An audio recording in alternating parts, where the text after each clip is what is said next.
बिस्मिल्लाहिर्रहमानिर्रहीम, अस्सलाम वालेकुम नाज़रीन। आप यूट्यूब चैनल देख रहे हैं, मैं इमरान खान हूँ। सबसे पहले कुछ पॉलिटिकल डेवलपमेंट्स हैं वो आप तक पहुँचा देते हैं और उसके बाद फिर हम जाएंगे कुछ और ख़बरों की तरफ। और ये बहुत बड़ी ख़बरें हैं, ये पाकिस्तान के फ्यूचर के साथ जुड़ी हुई हैं। लेकिन पहले ये देख लें कि पाकिस्तान तहरीक इंसाफ ने एक फ़ैसला किया है। पहले ये पता चल रहा था कि 9 जनवरी को बंदे इकट्ठे होंगे और अपने तमाम MPs को इकट्ठा करने के बाद इमरान खान साहब ये ऑर्डर करेंगे कि 10 तारीख को एतमाद का वोट लें वज़ीर आला पंजाब, और जब 11 को अदालत के सामने जाएं तो बोलें हमने एतमाद का वोट ले लिया है, और उसके बाद असम्बलियाँ तहलील कर दें। लेकिन अभी कुछ सिचुएशन बदली है। सिचुएशन बदलने की जो वजह समझ आ रही है, एक तो ये है कि इमरान खान साहब ने कहा कि एस्टेब्लिशमेंट अब भी उनके लोगों को न्यूट्रल रहने के लिए कह रही है, या एस्टेब्लिशमेंट अब भी उनके लोगों पर दबाव डाल रही है कि वो परवेज़ इलाही के लिए एतमाद का वोट ना करें। ये इमरान खान साहब के लिए थोड़ी मुश्किल सूरत हाल है, और क्योंकि एस्टेब्लिशमेंट दबाव डाले तो 2 4 5 बंदे तो ले ही जाएगी, और इतने बंदे ले जाकर फिर परवेज़ इलाही साहब एतमाद का वोट नहीं ले पाएंगे। लेकिन हमजा शहबाज फिर भी वज़ीर आला पंजाब नहीं बन सकते। वजह यह है कि रन ऑफ इलेक्शन में भी हमजा शहबाज की कामयाबी के इम्कानात ना होने के बराबर हैं। उनकी सीटें ही बहुत कम है। जब तक ये पूरी काफिली वो नहीं ले जाते तब तक वो वज़ीर आला नहीं बन सकते, मुमकिन नहीं है।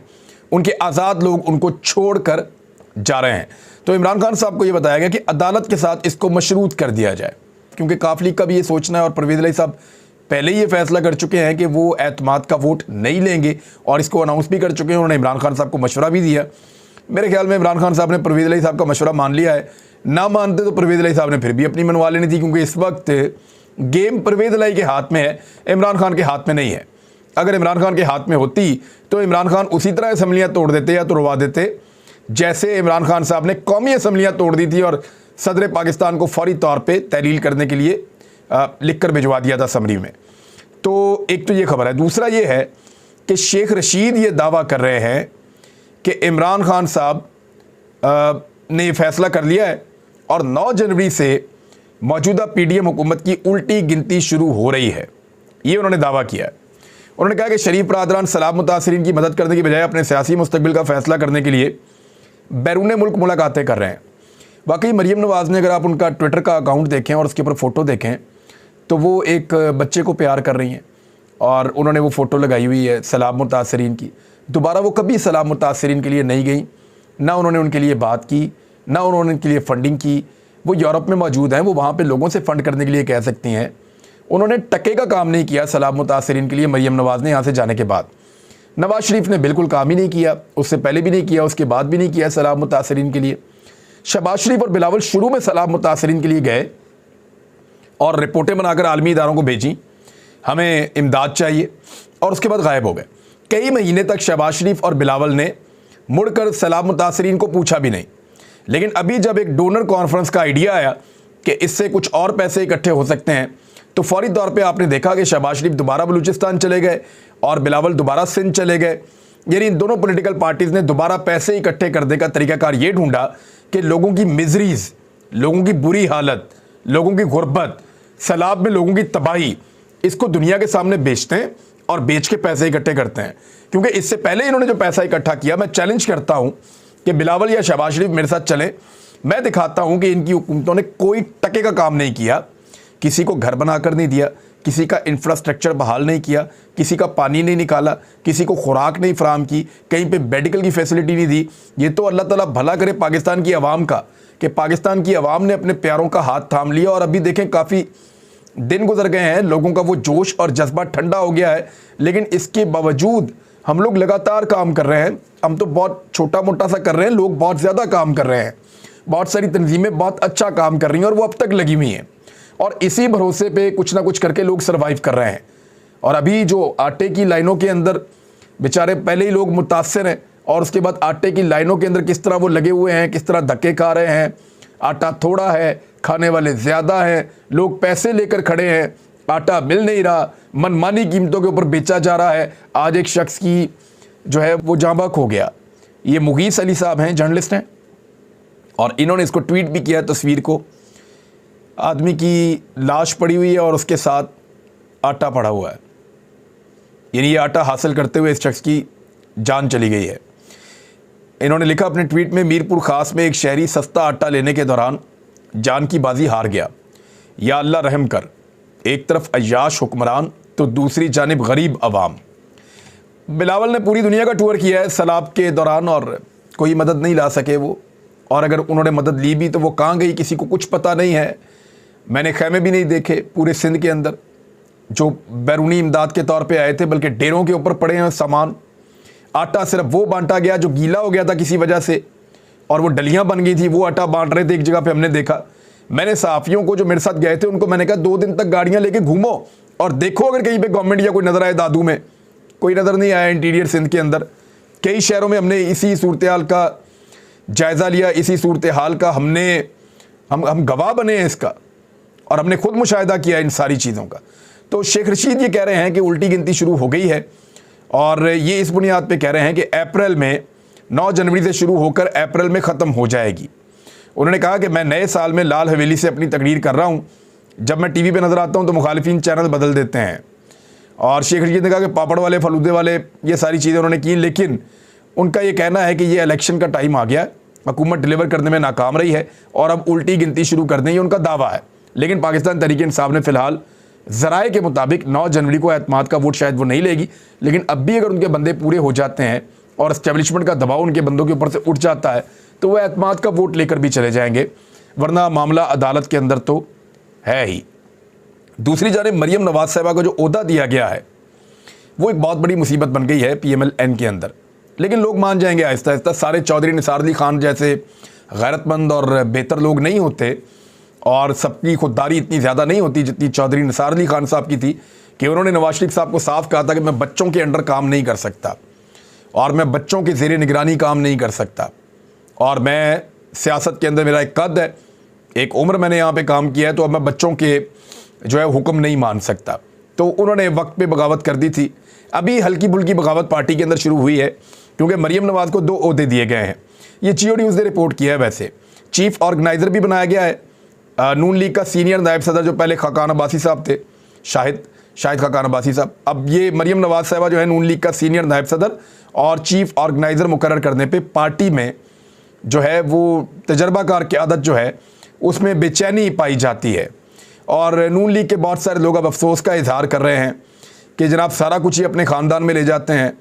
नवाज शरीफ, शहबाज शरीफ और मरियम नवाज ये तीनों अहम तरीन और ताकतवर तरीन ओहदों पे हैं, और हमदा शहबाज पंजाब में अपोजिशन लीडर है। इलेक्शन करवाओ तो वो वज़ीर आला का भी उम्मीदवार वही होता है। तो तमाम अहम ओहदे चाहे पार्टी के हैं चाहे हुकूमत के हैं, वो सारे शरीफ ख़ानदान अपने पास रखता है। ख्वाजा आसिफ हैं, तनवीर हुसैन साहब हैं, चौधरी तनवीर, शाहिद खाकान अब्बासी हैं, हसन इकबाल हैं, अयाज सादिक, ख्वाजा साद रफ़ीक, राजा ज़फ़रुल हक और बहुत सारे और लोग हैं। वो बेचारे सीनियर लोग हैं, सीनियर तरीन लोग हैं, लेकिन उसके बावजूद मरियम नवाज जिसने अभी सियासत शुरू की है उनको अहम तरीन ओहदे दे दिए हैं। अब पार्टी में बेचैनी तो होनी है। दूसरी जानिब पार्टी के कुछ लोग कह रहे हैं कि जुनेद सफदर को भी लाया जा रहा है और सोशल मीडिया का हेड उसको बना दिया जाएगा, और वो फिर इन लीडर्स के ऊपर भी अहकामात जारी करेगा थोड़े अरसे के बाद, और वो भी हमारे लिए एक नई मुसीबत बन जाएगी। तो PMLN की जो अंदरूनी सियासत है उसमें जमहूरियत की कोई गुंजाइश या जगह मौजूद नहीं है।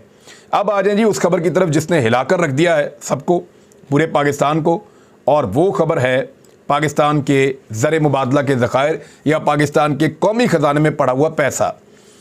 पाकिस्तान ने, मैंने आपको पिछले हफ्ते बताया था कि UAE के या मुत्तहिदा अरब अमारात के जो कमर्शियल बैंकों से पैसे लिए हुए हैं वो पैसे उनको वापस करने हैं, क्योंकि पाकिस्तान की इकॉनमी की सूरत हाल देखते हुए वो पाकिस्तान को तौसी नहीं दे रहे उस कर्ज़े में। तो $1 अरब से ज़्यादा वो पैसे थे। मैंने आपसे कहा था कि जनवरी के पहले हफ्ते में वो पैसे वापस देने पड़ेंगे, खबरें आ रही हैं, और वो पैसे फिर वापस दे दिए हैं पाकिस्तान ने। और अब पाकिस्तान के जो कौमी ख़जाने के अंदर ज़र मुबादला के ज़खायर मौजूद हैं वो $4.5 अरब रह गए हैं। $4.5 अरब। इमरान खान साहब के दौरे हुकूमत में ये बहुत ज़्यादा बढ़ गए थे, और PDM की हुकूमत आने से पहले ये $16.2 अरब तक थे, और $16.2 अरब से लेकर $4.5 अरब तक पाकिस्तान 8 महीनों के अंदर पहुंच गया है। और पाकिस्तान के पास अब मजबूरी जो ज़खायर हैं वो तकरीबन $10 अरब के हैं, प्राइवेट यानी कमर्शियल बैंक्स के और जो पाकिस्तान का कौमी ख़जाना उसको मिलाकर, और ये बहुत कम है। ये पाकिस्तान का बहुत बड़ा नुकसान हो रहा है।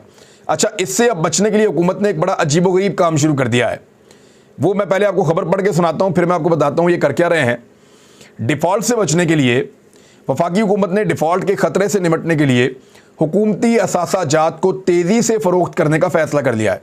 कुछ उसूल होते हैं, कुछ ज़ाब्ते होते हैं, कुछ कायदे होते हैं जिनके तहत निजीकारी की जाती है या असासे फ़रोख्त किए जाते हैं।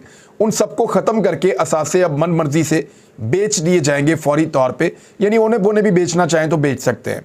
वफाकी हुकूमत ने जुमे के रोज़ फ़ैसला किया और ये बाकायदा फ़ैसला करवाया गया है कि 2 पावर प्लांट्स कतर को, यानी कतर की हुकूमत को बराह रास्त फ़रोख्त कर दिए जाएँ।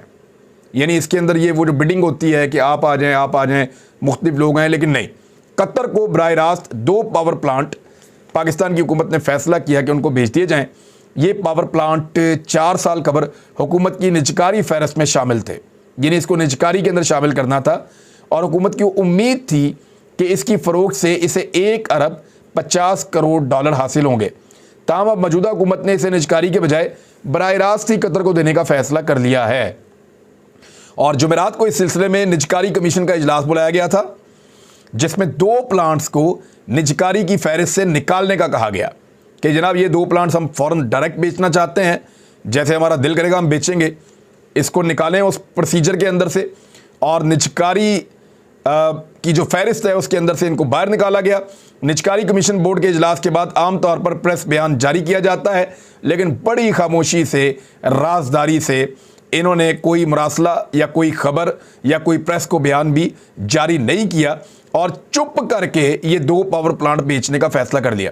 जब ये पावर प्लांट महंगे लग रहे थे ना पाकिस्तान में, तब भी बहुत सारे लोगों की जेबों में कमीशन जा रहे थे। और अब जब जो इस तरीके से बेचे जा रहे हैं कि सारे रूल्स पसे पुश्त डाले जा रहे हैं, तो तब भी आपको अंदाज़ा है कि क्या हो सकता है। पाकिस्तान की जो बिज़नेस काउंसिल है उसने एक आइडिया दिया है और उनका आइडिया ये है कि पाकिस्तान को चाहिए कि चीन से बात करे, पेरिस क्लब से बात करे और जहाँ जहाँ भी पाकिस्तान ने कर्ज़ा देना है वहाँ पे पाकिस्तान ये कहे कि हमारी हालत को देखते हुए, सूरत हाल का जायज़ा लेते हुए आप पाकिस्तान के कर्ज़ माफ़ करें या उनके ऊपर जो सूद है कम से कम उनको माफ़ किया जाए और रीशेड्यूल किया जाए। पाकिस्तान दुनिया से खुलकर जाकर बात करे, लेकिन बात करेगा कौन? इसहाक डार, शहबाज शरीफ, इनकी तो बात ही कोई नहीं सुनता। आर्मी चीफ वो नए आए हैं और उन्हीं को भेज दिया सऊदी अरब से बात करने के लिए, वो गए हैं, वो चाइना भी जाएंगे, शायद उनसे भी बात करेंगे। तो आर्मी चीफ का काम ये नहीं है जिसके अंदर उनको धकेल दिया जाता है हर दौरे हुकूमत के अंदर, और बाद में यही आर्मी चीफ आपको बता रहे होते हैं मैं वहाँ से पैसे लाया, मैं उस मुल्क से पैसे लाया, मैं उस मुल्क से पैसे लाया।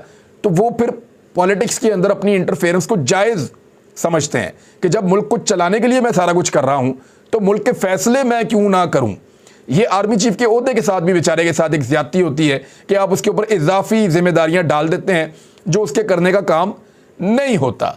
अगर ये पैसा आ भी जाता है, फ़र्ज़ करें अगर कुछ पैसा आर्मी चीफ गए हुए हैं, मैं शब्बर जैदी साहब से बात करता हूँ, उन्होंने बताया कि अगर कुछ पैसा सऊदी अरब दे देता है, चाइना दे देता है, या 2-3-4 अरब डॉलर तक भी पाकिस्तान को मिल जाते हैं, फिर भी पाकिस्तानियों के हालात तो बेहतर नहीं होंगे, महंगाई तो कम नहीं होगी, मुश्किल फ़ैसले और ये सारी चीज़ें फिर भी करने पड़ेंगे। लेकिन ये जो हुकूमत है इसका पॉलिटिकल कैपिटल इतना कम है कि ये मुश्किल फ़ैसले कर ही नहीं सकते। अब वो डार साहब डॉलर को रोक कर बैठे हुए हैं, अपनी तरफ से चालाकी की हुई है, पाकिस्तान का भट्टा बैठ गया है और हालात लगातार ख़राब होते चले जा रहे हैं। कमर्शियल बैंकों का फ़ैसला जो है वो डार साहब का पोल उसने खोल दिया है, लेकिन डार साहब का अपना काम चल रहा है। मिसाल के तौर पे ये देखें, एक और ख़बर है मेरे पास कि एहतसाब अदालत ने वफाकी वज़ीर ख़ज़ाना इसहाक डार के तमाम बैंक अकाउंट्स और असासे बहाल कर दिए। यानी पाकिस्तान के असासे और बैंक अकाउंट हर चीज़ फ़ारग हो रही है, वो डाउन जा रहा है। पाकिस्तान जब जब नीचे गया डार साहब तब तब ऊपर आए। आपने कभी गौर किया? जब जब डार साहब का इक़्तिदार आया, डार साहब ने तरक्की की और बुलंदी की तरफ गए, और पाकिस्तान तब तब नीचे गया है। पाकिस्तान की तरक्की जो है वो करता हुआ, तरक्की करता हुआ डार साहब ने हमेशा डबोया है मुल्क। और एहतसाब अदालत ने वफाकी वज़ीर ख़ज़ाना इसहाक डार के तमाम बैंक अकाउंट्स और तमाम असासे बहाल कर दिए। इसहाक डार साहब को, उनको लाने वालों को, सबको बहुत बहुत मुबारकबाद। अब ये ज़रा खबर आप सुने। मुल्क में इस वक्त महंगाई कमर तोड़ है, खाने पीने की अशिया आवाम की पहुंच से दूर हो गई हैं, लोगों का जीना महाल हो गया है, महंगाई के नए रिकॉर्ड बन गए। एक साल के दौरान मुख्तलिफ शहरों में आटा और चिकन 100% महंगा हो गया है। 40 रुपए वाला प्याज 250 रुपए किलो से ऊपर चला गया है। चावल के नर्ख भी आसमान से बातें कर रहे हैं। चक्की के आटे की कीमत 160 रुपए किलो हो गई है। मार्केट में गंदम 5200 रुपए फी मन पे पहुंच गई है। इसके अलावा मुर्गी के गोश्त और अंडे की कीमत में भी इजाफा कर दिया गया है, जिससे अंडे 280 रुपए दर्जन हो गए हैं। मुर्गी के गोश्त की सरकारी कीमत इस वक्त 574 रुपए किलो हो गई है और बाज दुकानदार मुर्गी का गोश्त 620 रुपए किलो में बेच रहे हैं। याद रखिएगा, अभी आपको तेल के मामले के ऊपर भी, यानी खुर्दनी तेल जो होता है, घी, तेल, कुकिंग ऑयल, इनके ऊपर भी आपको एक बहरान का सामना करना पड़ेगा, क्योंकि पाकिस्तान के पास डॉलर ही नहीं है। पाकिस्तान अब करेगा कैसे? जमात इस्लामी ने तो ऐलान कर दिया जी कि ये कमर तोड़ महंगाई जो है, इसके खिलाफ अब हम निकलेंगे और काम करेंगे और एहतजाज करेंगे। लेकिन शहबाज शरीफ साहब ने कहा कि IMF प्रोग्राम की शराइत मुकम्मल करने के लिए हम पुरअज़्म हैं। यानी IMF के प्रोग्राम पे अमल दरामद के लिए शहबाज शरीफ साहब पुरअज़्म हैं। और डार साहब का बयान आपको याद है, उन्होंने क्या कहा?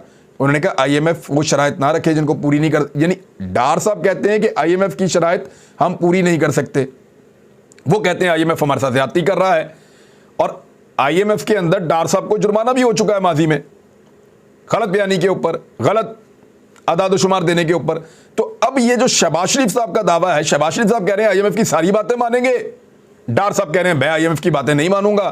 तो ऐसे तो ये मुल्क नहीं चलेगा और इस तरीके से तो मुल्क आगे नहीं बढ़ सकता। तो नाज़रीन, अब ये असासे बेचें या कुछ भी करें, इनके किए की कीमत इस मुल्क को अब चुकानी पड़ेगी। पाकिस्तान की कौम को, पाकिस्तान की जो PDM की हुकूमत बनी इम्पोर्टेड, इस रिजीम चेंज ऑपरेशन के बाद जो सहूलतकारों ने किया उसकी कीमत ये सारे चुकाएं या ना चुकाएं, पाकिस्तान की कौम को बदकिस्मती से चुकानी पड़ेगी। अब तक के लिए इतना ही। अपना ख्याल रखिएगा, अपने इस चैनल का भी। अल्लाह हाफ़िज़।